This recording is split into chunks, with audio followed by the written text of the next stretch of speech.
안녕하세요. 주식 도깨비입니다. 오늘은 뉴스나 공시 이야기는 빼고 삼성전자 차트만 가지고 현재 위치와 다음 주에 확인해야 할 부분들을 짚어보겠습니다. 직전 거래일인 8월 14일 삼성전자는 27만 4,500원에 마감했습니다. 전일 대비 2.43% 상승했고요. 장중에는 27만 8,000원까지 올라가는 모습을 보여줬습니다. 최근 삼성전자 흐름을 보면 단순히 하루 이틀 반등한 정도가 아니라 7월 말 저점을 만든 이후 조금씩 분위기를 바꾸고 있다는 점을 주목할 필요가 있습니다.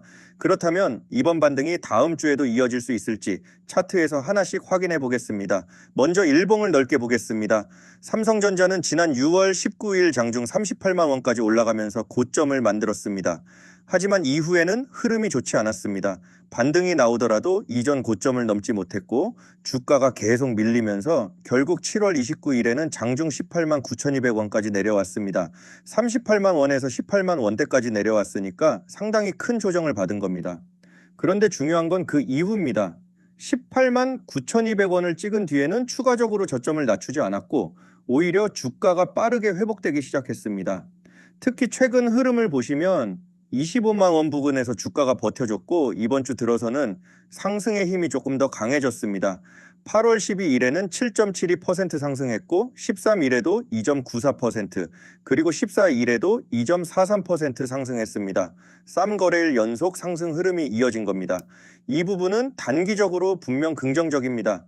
다만 아직 큰 하락 이후의 반등 과정이기 때문에 지금부터는 주가가 어느 가격까지 회복할 수 있는지가 더 중요합니다. 자, 오늘 영상 여기까지 보신 분들이라면 이 부분은 꼭 한번 확인해 보셨으면 합니다. 요즘 주식시장을 보면 하루가 멀다 하고 AI와 반도체 관련 뉴스가 쏟아지고 있습니다. 삼성전자와 SK하이닉스처럼 이미 시장에서 잘 알려진 대표 종목들도 중요합니다. 하지만 투자자 입장에서 정말 궁금한 건 어쩌면 그 다음일 겁니다. 이미 시장에 관심을 받고 있는 종목이 아니라 AI 투자가 계속 확대된다면 그 다음으로 실적에 영향을 받을 기업은 어디인지, 반도체 산업 안에서도 실제로 돈이 어디로 흘러가고 있는지, 그리고 아직 시장에서 크게 부각되지 않았지만 앞으로 관심을 받을 가능성이 있는 기업은 없는지, 결국 우리가 찾아야 하는 건 이런 변화입니다. 저도 그래서 최근 AI 반도체 관련 종목들을 계속해서 체크하고 있는 과정에서 현재 관심 있게 보고 있는 AI 반도체 핵심 종목 탑3를 따로 정리해 두었습니다. 화면에 보이는 자료가 바로 그 내용입니다. 단순히 종목 이름 3개만 적어 놓은 자료가 아닙니다. 이미 여러 투자자분들이 위에 보이는 번호로 문자 주셔서 받아가셨고요. 이제 얼마 남지 않았습니다. 미리 알고 있는 것과 뒤늦게 알게 되는 것에 대한 차이는 어마어마합니다.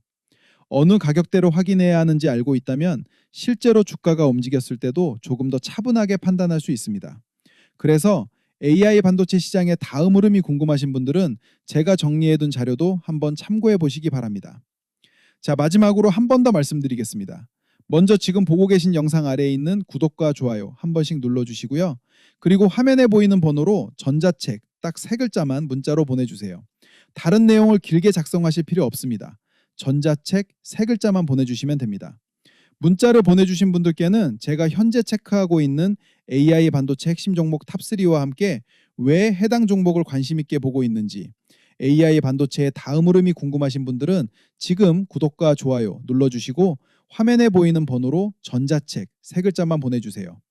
AI 반도체 탑3와 핵심 재료, 중요 가격대까지 함께 확인하실 수 있도록 안내드리겠습니다. 이동평균선을 보겠습니다. 최근 상승으로 짧은 이동평균선은 방향을 위쪽으로 돌리기 시작했습니다.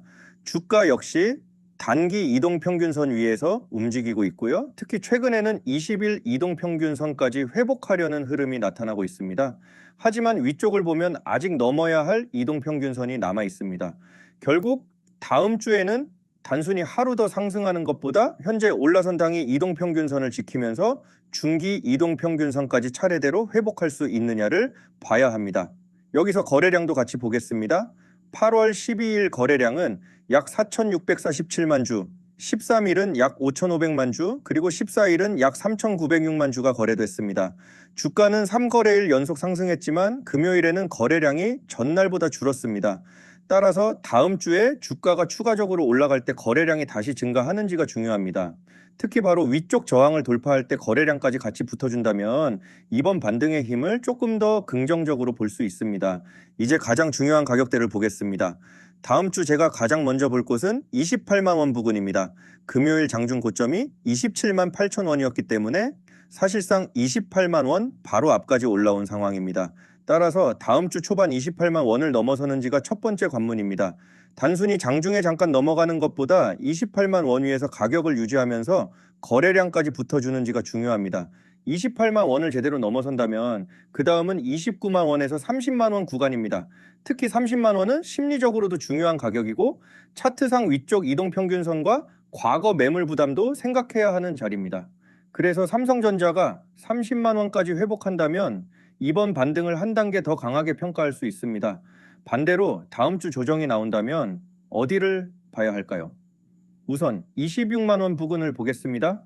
금요일 저가가 26만 6천 원이었고 최근 당이 상승 과정에서 올라온 가격대이기 때문에 가벼운 조정이 나온다면 이 부근에서 먼저 버텨주는지 확인할 필요가 있습니다. 그리고 그 아래에서는 25만 원 전후가 중요합니다. 최근 주가가 이 부근에서 여러 차례 움직였고 단기 이동평균선도 지나가고 있기 때문에 25만 원을 지켜준다면 현재 반등 구조는 계속 살아있다고 볼 수 있습니다. 반대로 다시 25만 원 아래로 강하게 밀린다면 당이 상승의 힘이 약해지고 있는지 확인해야 합니다. 그래서 다음 주 가격은 어렵게 생각할 필요 없습니다. 위에서는 28만 원, 그 다음은 30만 원, 반대로 아래에서는 26만 원과 25만 원. 우선 이 가격들을 기억해 두시면 됩니다. RSI도 한번 보겠습니다. 7월 말 삼성전자 주가가 18만 9,200원까지 내려왔을 당시 RSI 역시 과매도권 부근까지 내려왔습니다. 그런데 주가가 반등하면서 RSI도 꾸준히 올라오고 있습니다. 현재는 과매도 구간을 확실하게 벗어나면서 상승 모멘텀이 살아나는 모습입니다. 그렇다고 아직 극단적인 과열 구간까지 올라온 건 아닙니다. 따라서 다음 주에도 주가와 RSI가 함께 올라가는지가 중요합니다. 정리해 보겠습니다. 현재 삼성전자 차트는 7월 말 18만 9,200원을 저점으로 강한 반등이 진행되고 있는 모습입니다. 다음 주 월요일부터 가장 먼저 볼 건 28만 원 돌파 여부입니다. 28만 원을 거래량과 함께 넘어선다면 다음은 30만 원을 확인할 수 있습니다. 반대로 조정이 나온다고 해서 바로 나쁘게 볼 필요는 없습니다. 26만 원 그리고 25만 원 부근에서 다시 지지를 받는지가 더 중요합니다. 그리고 마지막으로 외국인의 매수세가 계속 이어지는지도 같이 확인해야 합니다. 결국 다음 주 삼성전자는 네 가지만 기억하시면 됩니다. 28만 원을 돌파하는가, 돌파할 때 거래량이 붙는가, 조정이 나오면 25만 원대를 지켜주는가, 그리고 외국인의 연속 순매수가 이어지는가, 최근 차트의 분위기가 달라지고 있는 건 분명합니다. 하지만 이제부터는 단순히 많이 올랐다는 것보다 중요한 저항을 실제로 돌파하면서 추세를 바꿔나갈 수 있는지를 확인해야 할 구간입니다. 다음 주 삼성전자는 28만 원 부근에서 어떤 움직임이 나오는지 꼭 체크해 보시면 좋겠습니다. 자, 여러분, 요즘 증시 보면서 도대체 다음에 뭐가 움직일까? 이 생각 많이 하실 겁니다. 특히 정책 하나 발표될 때마다 시장이 굉장히 빠르게 반응하죠. 어떤 날은 에너지 관련주가 움직이고, 어떤 날은 건설이나 지역화폐 관련주가 움직이고, 또 어떤 정책이 언급되면 갑자기 전혀 예상하지 못했던 종목들이 시장의 관심을 받기도 합니다. 그런데 저는 정책주를 볼 때 앞으로 정부가 어느 분야에 힘을 실을 것인가, 그리고 더 중요한 건 실제로 돈이 어디에 쓰일 것인가, 이걸 먼저 봅니다. 왜냐하면 정책이라는 건 말 한마디로 끝나는 게 아니라 정책 발표가 나오고 구체적인 계획이 만들어지고 예산이 편성되고 실제 사업이 시작되면 그 과정에서 자연스럽게 수혜를 받을 수 있는 산업과 기업들이 생겨날 수 있기 때문입니다. 결국 우리가 봐야 하는 건 단순한 정치인 테마가 아닙니다. 정책이 실제 산업으로 연결되는 지점입니다. 예를 들어 정부가 어떤 산업에 대규모 투자를 확대한다고 가정해 보겠습니다. 그러면 우리는 그 정책 이름만 보고 관련주를 찾는 게 아니라 누가 실제 사업을 수행할 수 있는지, 어떤 기업이 이미 관련 기술이나 사업을 가지고 있는지, 정부 예산이 집행됐을 때 실제 매출로 연결될 가능성이 있는지를 봐야 합니다. 같은 정책주라는 이름으로 묶여 있어도 어떤 기업은 단순한 기대감으로 움직일 수 있고 어떤 기업은 실제 사업과 연결되면서 중장기적인 모멘텀으로 이어질 수도 있습니다. 그래서 저는 이번에 현재 거론되고 있는 여러 정책들을 하나씩 살펴보면서 정책 방향, 실제 사업 연관성, 시장의 관심도, 그리고 차트 흐름까지 종합해서 제가 계속 체크해 볼 만하다고 판단한 종목들을 따로 추려봤습니다. 그 중에서도 여러분이 먼저 확인해 보셨으면 하는 종목을 딱 3개로 압축했습니다. 바로 화면에 보이는 이재명 정책주 탑3입니다. 여기서 중요한 건 단순히 종목 3개를 알려드리는 게 아닙니다. 왜 이 기업이 정책과 연결되는지부터 확인하셔야 합니다.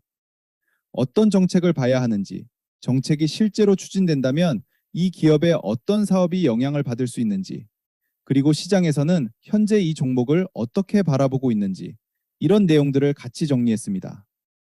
자, 어려운 참여 방법도 어렵지 않습니다. 먼저 지금 보고 계신 영상 구독과 좋아요 한 번씩 부탁드리고요. 그리고 지금 화면에 보이는 번호로 정책주 딱 3글자만 문자로 보내주세요. 길게 적으실 필요 없습니다. 정책주 3글자면 됩니다. 문자를 보내주신 분들께는 제가 현재 체크하고 있는 정책 관련 핵심 종목 탑3와 함께 각 종목이 어떤 정책과 연결되는지, 왜 해당 기업을 살펴보고 있는지, 그리고 앞으로 어떤 부분을 체크해야 하는지까지 확인하실 수 있도록 안내드리겠습니다. 지금 받아가신 분들 정말 많습니다. 마지막으로 한 번 더 강조드리겠습니다.